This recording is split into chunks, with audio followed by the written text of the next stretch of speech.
à la fin du mois on n'y arrive plus, on n'arrive plus à boucler les fins de mois, donc évidemment que le peuple en a marre. Quand le peuple n'a plus de viande à mettre dans l'assiette, et ben voilà ce qui se passe. Voilà. Et c'est pas on marche dans la rue, là on est là vraiment pour bloquer, pour faire comprendre, parce qu'il n'y a que comme ça que peut-être que ça peut fonctionner quoi.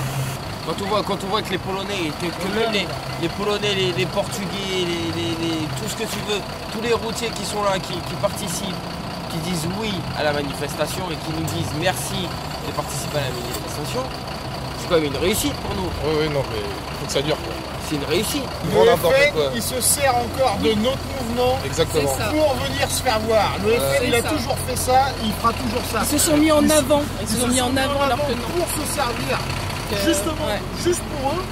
Mais on sait très bien que c'est citoyen. Exactement. Ça n'a rien à voir, il n'y a pas de parti. Les gens qui croient que c'est fait par le FN, c'est pas vrai. Le FN se sert de nous pour se montrer. C'est tout. C'est tout. Comme il a toujours fait. Comme il a toujours fait, c'est tout. Voilà. Bah non. Allez, vous rigolez ou quoi? Il y a des usines qui polluent énormément. Et en plus, ils parlent de voitures électriques. Il faut savoir qu'une voiture électrique, ça pollue plus à la fabrication qu'une voiture essence. Donc, et puis c'est pas donné. Et en plus, c'est pas donné. Le peuple, comment vous voulez qu'il se paye une voiture à 30 000 euros? On a déjà du mal à se payer une Clio à 10 000 euros. Donc ça me fait bien rigoler. Hein. De toute façon, il faut qu'il craque, hein, Macron. Et il va craquer, il n'a pas le choix. Quand le peuple est en colère, faut pas oublier qu'on est un peuple français, un peuple révolutionnaire. Et voilà, même les motards s'y mettent, c'est bon ça. Il n'y a pas que l'essence, faut arrêter, on va continuer. Parce que ça, on nous a mis sur le point sur l'essence, mais on est pour tout. À Rouen, ça se décapite, un jour on va lui couper la tête s'il continue. En gros, ça devient un cercle vicieux. Si on n'a pas de voiture, on peut pas travailler. Si on peut pas travailler, on n'a pas de voiture. Et c'est un cercle en fait. Et on ne peut pas se sortir parce que on n'a pas assez de poids face à eux en fait. Voilà, en gros, la cause elle est là. On veut militer pour avoir la même force qu'eux en fait. Là, l'essence, ça veut dire que nous on paye pour aller se faire exploiter à l'usine et qu'on en a marre. C'est le pouvoir d'achat. Et quand je discute avec tout le monde, je vois que c'est ça notre problème principal. C'est les salaires. Là, j'étais là, des gars, un premier que je connaissais pas. Et on parle de ça, et on parle de Macron, et lui, il commence à dire, ben ouais, mais alors, ouais, mais en face, il y avait Le Pen, peut-être. Et là, arrivent trois autres qui disent, mais non, c'est des conneries, etc. En fait, il y a de tout. Et en tout cas, moi qui me suis toujours battu pour les salaires et le pouvoir d'achat, ma place, elle est là. Moi, je dirais la tête du syndicat. Parce que là, il y a plein de gens, ils sont syndiqués. Et j'ai vu plein de copains du syndicat qui, dans leur coin, ils ont appelé. D'ailleurs, ils ont un peu les boules. Parce qu'ils disent qu'ils nous font passer pour des cons.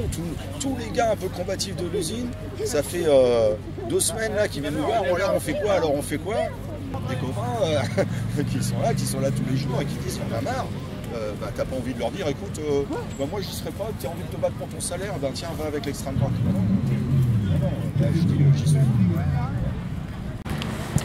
Remarque là, je sais pas si on va parler écologie avec les trucs qui crament dans la gueule. C'est sûr que dans cette économie capitaliste là où c'est eux qui dirigent et c'est la loi du profit, on fera rien si on les fout pas en l'air. Voilà, moi je crois ça fondamentalement. On peut pas faire l'écologie contre les gens. Si les gens ils crèvent de faim, t'as des gens en Afrique, ils en sont à couper des mains de gorille pour les revendre, mais ils ont rien d'autre. Alors moi je vais pas je trouve ça horrible. Mais c'est pas une question de morale, tu vas pas leur faire de la morale en disant vous êtes des salopards. Les mecs ils ont rien, ils sont en train de crever. Moi perso je suis RSA, tu vois. RSA j'ai 2 enfants. Je touche 900 € par mois. 900 €. Avec 2 enfants. Comment je fais? Je veux du travail. Ok. On me dit, quand je cherche du travail, on me dit j'ai pas de permis. Si je passe le permis, c'est 1200 € par an. C'est 1200 €. Comment j'ai ces bilances si on m'aide pas d'un côté? Qu'ils arrêtent les centrales nucléaires, pour commencer. Panly, donc il y en a une station qui est fermée. Ok. Saint-Valère-en-Co, pareil, il y a une station qui est fermée. On en parle de ça? Non. Là, ils ferment leur gueule par rapport au nucléaire. Là, ils ferment leur gueule. Qui va prendre? C'est nous? Non. C'est nos enfants qui vont prendre. Et les derrière, petits enfants, et ainsi de suite, et ainsi de suite. Moi, je m'en bats les couilles. Donc, dans 30 ans, 40 ans, je suis mort. Moi, c'est mes enfants que je pense, derrière. C'est le principal. J'ai été faire une distribution de tracts dans les marchés jeudi dernier. Les retraités, ils pleuraient, quoi. Ils étaient en train de pleurer, quoi. Ils étaient heureux de voir des gilets jaunes et de dire, enfin, quoi, on peut s'identifier à quelque chose, à quelqu'un et montrer notre colère. Donc c'est pas que pour l'essence, hein, c'est pour tout. C'est un ras-le-bol général. C'est complet. C'est pas que l'essence. Voilà. L'essence, c'est la petite goutte qui fait déborder un peu le vase, quoi. Voilà, on va passer la nuit ici, tout à fait. On va rester ici, en effet. On s'organise pour. Toutes les nuits, pas que cette nuit, hein. Que ce soit clair, on est déterminés. Hein. On va rester. Hein. Il y a des gens qui ramènent du pain, de la viande, des boissons. Et puis on va rester le temps qu'il faudra. On ne sait pas. Aujourd'hui, c'est le jour 1. Ça peut durer 3 semaines, 1 mois, 2 mois, 3 mois. On ne sait pas combien de temps ça va durer. Jusqu'à que là-haut, ils prennent conscience que c'est très triste en bas. Qu'on souffre tous. C'est faux tout ça. Ils sont tous ensemble. C'est facile de dire, c'est comme les élections présidentielles. Ah bah face à moi, il y a Le Pen, bah faut voter pour moi. Bah non, je suis désolé. C'est trop facile ça. Bientôt le café, bientôt. Encore cet été, nous avons organisé beaucoup de ramassage de déchets en forêt, ici à Saint-Étienne-du-Rouvray avec notre association, Agir en citoyen. Et vous parlez à quelqu'un d'averti, quoi. Donc ça me fait rire, moi, cette politique. Les industries polluent, nos politiciens, ils ne montrent pas l'exemple. Eux, ce sont des pollueurs. Nous, malheureusement, on vit avec nos pauvres deniers, on fait ce qu'on peut, quoi. Donc enlever la voiture à ces pauvres gens parce qu'ils sont immatriculés avant 2001, mais ils vont faire comment ces gens-là pour travailler? Pour moi, l'écologie, si vraiment ils voulaient faire quelque chose, ils le feraient. Pour moi, il n'y a pas de politique écologique en France. Le message est clair. Voilà, ce serait bien que les syndicats appellent à la grève. Comme ça, les salariés seraient protégés, voilà, par ce mouvement de grève. Vas-y Alexandre. Non, moi, à l'origine, en fait, comme on le dit avec Romain, moi, ce que je voulais voir, j'étais un peu pessimiste au début. Je me suis dit, nous, on vient de 3 mois de grève, et on s'est senti un peu seul là-dedans. Quand on est venu, on s'est dit déjà ce qu'il va y avoir du mouvement, etc. Est-ce que ça s'est fait? Quand on est arrivé, agréable surprise, il y avait déjà beaucoup de monde à 7 heures. Alors, on sait pas trop. Peut-être que discute avec le gouvernement aussi, le cul entre deux chaises, je sais pas. C'est dommage. Si les syndicats représentent les salariés, ils auraient dû appeler, c'est tout. Avant, il y avait toujours, quand on voit une manifestation ou quoi que ce soit, il y a une tête de cortège, il y a toujours les mêmes personnes, la banderole, la bâche avec les OS, etc. Ça, faut arrêter, là, non, il n'y a rien, on est tous, bon, à part nous, on a le gilet orange, ok, quoi. Mais sinon, c'est que des gilets jaunes, on voit pas de drapeau comme tout le monde avait les sons. Nous, moi, ça serait mon rêve un jour, d'aller à une manifestation sans voir un drapeau d'une organisation syndicale ou autre. Et je pense que ça fait chier l'État aussi, parce que je pense que quand syndicalement c'est représenté et tout, ils savent à qui s'adresser pour négocier. Là, ils peuvent parler à qui? Là, ils savent pas à qui parler. Là, ils savent pas, ils sont un peu dépassés, on le voit, même dans les médias, ce qu'ils disaient, Kastner, là, on va faire sauter les blocages, attention, c'est interdit de manifester, c'est interdit de faire ci, ils savent pas. Et puis nous, on n'est pas pour demander la baisse du prix des carburants, on est là pour demander la hausse du salaire. Le cours de la vie augmente, c'est certain, c'est sûr, mais nous, nos salaires, tout augmente, mais les salaires augmentent beaucoup. Et je dirais que c'est de la survie des fois. La participation des partis politiques, c'est vrai que ça me gêne et je suis contente que ça soit apolitique parce qu'aujourd'hui, moi, je me retrouve dans aucun des partis. Donc après qu'ils récupèrent ce qu'ils veulent, de toute façon, je pense que ça ne changera pas. Maintenant, les gens, ils se sentent plus appartenir à un parti ou à un autre. Je pense que les partis, c'est terminé et que ça viendra plus du mouvement citoyen que vraiment de la politique. Aujourd'hui, là, ce que j'ai pu voir déjà en quelques heures ce matin, c'est qu'il y a vraiment différentes couches sociales, différents métiers, et c'est ça qui est bien. Et si ça peut perdurer dans le temps et toucher encore d'autres métiers, d'autres niveaux sociaux, ça sera tout bénef. Je pense ils ont peut-être pas, comme beaucoup, le mouvement a été un peu décrédibilisé, et puis là, ils s'aperçoivent qu'au dernier moment, ils vont peut-être pouvoir s'y adjoindre. À mon avis, ils attendaient de voir comment ça allait évoluer pour peut-être y participer, mais je pense que c'est une erreur en effet, parce qu'ils ont quand même un pouvoir qui pourrait nous servir. Donc, je suis prête à suivre le mouvement s'il pouvait perdurer, et je pense qu'il faut, parce qu'en une journée, c'est pas ça qui peut faire bouger les choses.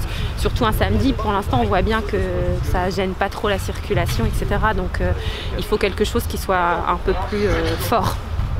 Je crois un certain ras-le-bol, ça veut dire que la pression fiscale est de plus en plus importante, que ce soit pour les jeunes ou pour les vieux, parce que d'un côté ils donnent, ils reprennent de l'autre côté, mais quand vous faites le calcul, vous regardez bien, vous êtes toujours perdant dans l'affaire. Donc on s'attaque d'abord aux plus petits, qu'on s'attaque d'abord aux grands trusts, etc. Attendez, il y a des gens qui sont quand même des grosses fortunes qui ne payent rien, qui ne payent pas d'impôts, etc.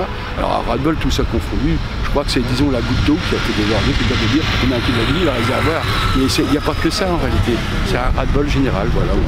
Ils ne pensent pas à nous, ils pensent d'abord à eux.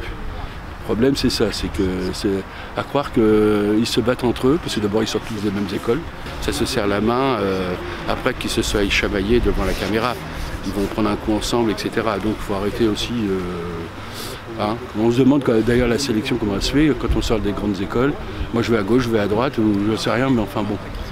Mais moi les politiques, j'y crois plus. J'y crois plus. Et d'ailleurs, moi j'ai toujours été voté.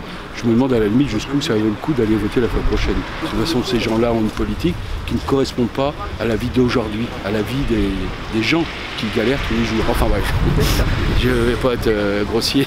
Voilà. Mais attendez, d'ailleurs, les nouvelles taxes, etc., elles n'y vont pas. On regarde bien, on n'a qu'à regarder, elles y vont à 10%. Qu'est-ce que c'est que ce bordel? Quand on veut vraiment faire quelque chose, on le fait à fond. On demande aux gens de payer à fond, c'est comme dire de se saigner, mais il n'y a rien de fait. On a l'impression que tout le monde est un peu déconnecté quand tu es dans leur voie. Je pense parce que là, il y a vraiment un ras-le-bol profond. Et là, ils vont avoir du mal à faire marche arrière. C'est une rancœur qui commence à grandir et ça va exploser. Le jour que ça va exploser, ça va faire mal. Bon, il y a le prix de l'essence, il y a ça ok, mais il y a aussi le fait que on nous parle avec une certaine arrogance, c'est ça qui est un peu révoltant. Voilà, moi c'est essentiellement ça, c'est l'arrogance de Macron. Le mauvais combat, c'est celui que le gouvernement mène. Il ne se passe rien sur le fioul lourd consommé par les bateaux, il ne se passe rien sur le kérosène consommé par les avions. J'ai cru comprendre que les voitures c'était 20%, 30% des émissions de gaz à effet de serre. Je ne crois pas que ce soit le bon combat. Donc pour le coup, je pense que les politiques ont plutôt à se taire et écouter simplement ce que les gens vont dire et prendre en compte leur avis. Les gens sont assez timides, donc ils vont y aller pareil à tâtons, puis il y en a qui sont pour eux, il y en a qui sont contre, mais je pense que si ça continue comme ça, le mouvement va prendre de l'ampleur, je pense. J'en ai marre, j'en ai plus que marre d'avoir à nourrir des gens qui ne foutent rien et qui n'ont rien à faire chez nous. J'en ai marre de tous ces gens. À la limite, on va aller en prison. On va bientôt avoir la 4G, télévision, nourri, logé, blanchi à l'œil, aux frais des contribuables. Certes, une voiture électrique, ça fonctionne donc avec l'électricité. L'électricité, aujourd'hui, on la fabrique avec des centrales nucléaires. Je veux dire, moi je veux bien payer pour les jeunes générations, mais j'ai pas attendu que M. Macron me le dise. Hein. J'aide mes enfants, j'aide mes petits-enfants. Et là, avec ce que M. Macron fait, à un moment donné, on ne va plus pouvoir aider nos enfants et nos petits-enfants. Il y a tellement de l'argent. Là, ils ont supprimé l'impôt sur les grosses fortunes. On tape toujours sur celui qui travaille, qui a un petit revenu. Voilà. Mais par contre, on aide plein de gens qui viennent de je sais pas d'où. Enfin bon, là, on va pas rentrer en politique. Mais alors, ils travaillent pas, ils ont les logements, ils ont la sécu, ils amènent toute la famille. Je veux bien aider, mais qu'on les aide dans leur pays. Mais tout ça, bon, on va pas rentrer dans les détails. Ils essayent de se rattraper le mouvement et moi, je suis complètement apolitique. J'ai même oublié de ramener mes œufs et de la farine. S'il y en a un qui se pointe, je le canarde, ça c'est clair et net. Ils ont tous des casiers, ils ont tous des affaires. Et c'est inadmissible quoi. On peut pas continuer comme ça. C'est clair et net. Mais si déjà on arrêtait de construire des paquebots immenses pour amener de la marchandise de Chine, voilà, l'écologie elle commence par là déjà. Qu'on arrête de laisser voler des avions sans qu'ils payent le kérosène, sans taxe, qu'on arrête de laisser des bateaux qui polluent comme je ne sais quoi. Voilà, qu'on commence déjà par ça, et après, ouais, l'écologie bien sûr qu'il en faut.